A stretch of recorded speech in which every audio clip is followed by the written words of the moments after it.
Kurt was my oldest Berlin contact. He looked like a retired boxer with scars on his cheeks and a broken nose. He wore a leather overcoat, smoked cigars, and drank beer followed by small glasses of strong apple schnapps. He was now on his fourth drink. Kurt was tough. I was never quite sure whose side he was on. When we needed information, he sometimes found it for us, if we paid him enough. Though I'm pretty sure he also provided the East Germans with information about us, too, if they paid him enough. Yet, I trusted him. He had never betrayed me, as far as I knew. And he knew his way around the dark, complicated world of Berlin spyland. I'm sorry, Dan, but the boy is dead. They say he was killed while trying to escape, but you know what that means. But why did they call off the exchange? That's the interesting bit.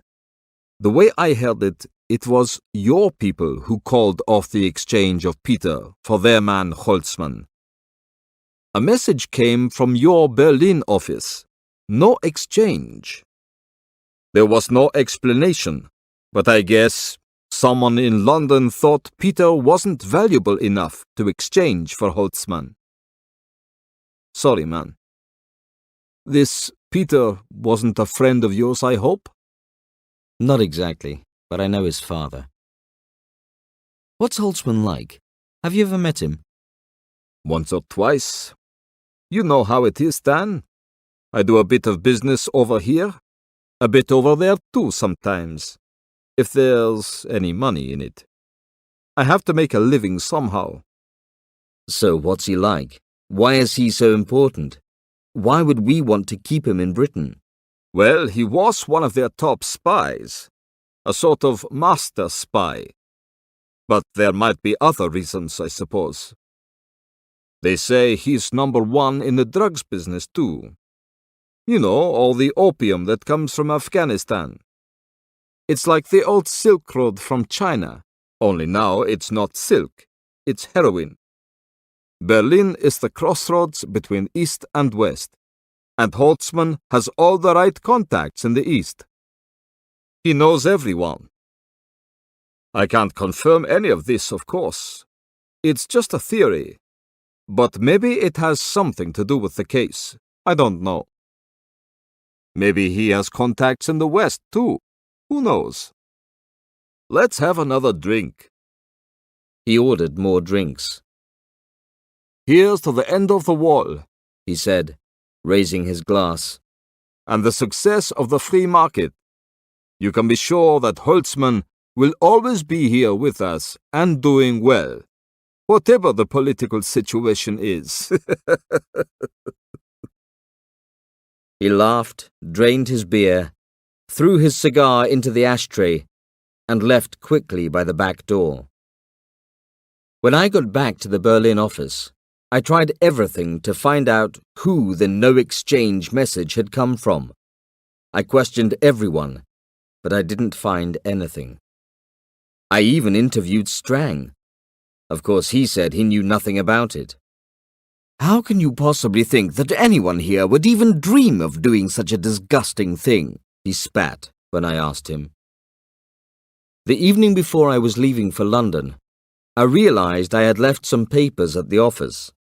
I went back to get them. It was late, almost midnight. The security guard let me in. I heard voices coming from Strang's office. They were arguing. I picked up my papers and walked back to the lift. Strang's door was half open as I passed, but the office lights were off. I looked in.